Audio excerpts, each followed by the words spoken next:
మీ business విస్తరించాలనుకుంటున్నారా? మార్చి 16-17 హైటెక్స్ లో franchise India biggest ఫ్రో expo. ఒకప్పుడు నేను ఐటీకి ప్రాధాన్యత ఇచ్చాను. మన పిల్లలు ఈరోజు ప్రపంచంతో వెళ్లారు.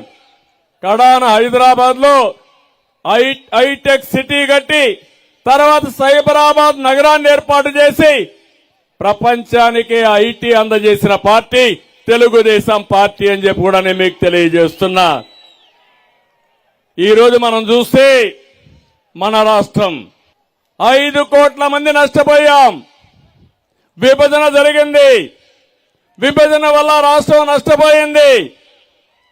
తర్వాత తెలుగుదేశం పార్టీ వచ్చి ఎట్టి పరిస్థితులు కూడా అభివృద్ధి చేయాలనే పంతంతో 2029 విజన్ తయారు చేసుకుని అమరావతి గాని పోలవరం గాని పరిశ్రమలకు గాని పెద్దపేటేశాం.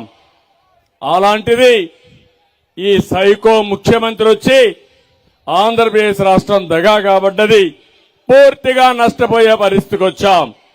అందుకే నేను ఒకటే చెప్తున్నాను, విభజన కంటే జగన్మోహన్ రెడ్డి విధ్వంస పాలన వల్ల పూర్తిగా నష్టపోయామా లేదా ఒక్కసారి గుర్తు తెచ్చుకోమని మిమ్మల్ని అందరినీ కోరుతున్నా.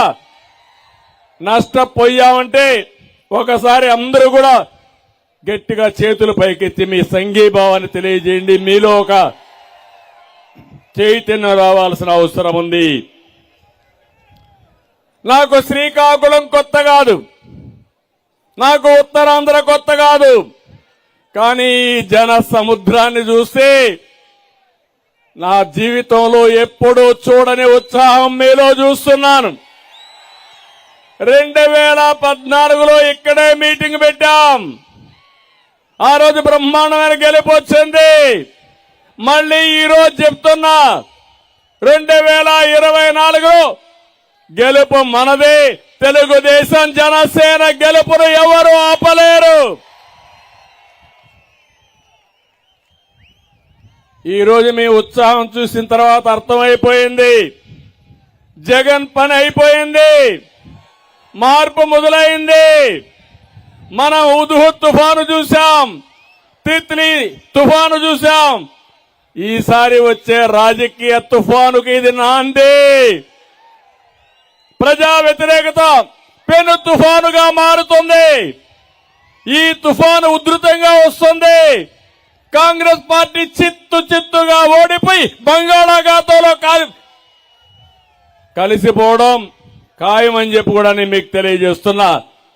నేను ఒక్క విషయం మిమ్మల్ని అందరిని అడుగుతున్నా, 5 ఏళ్లయింది ప్రభుత్వం వచ్చి, మీ జీవితాల్లో మార్పులు వచ్చాయని అడుగుతున్నా.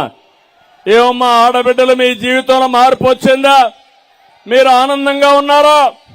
తమ్ముళ్ళు, యువత మీరు ఆనందంగా ఉన్నారా? ఏ రైతైనా ఆనందంగా ఉన్నాడా? అందరూ కూడా ఇబ్బందులు అయ్యారు. జగన్ పాలనలో పేదలు నిరుపేదలయ్యారు. వైసీపీ నాయకులు మాత్రం ధనవంతులయ్యారు.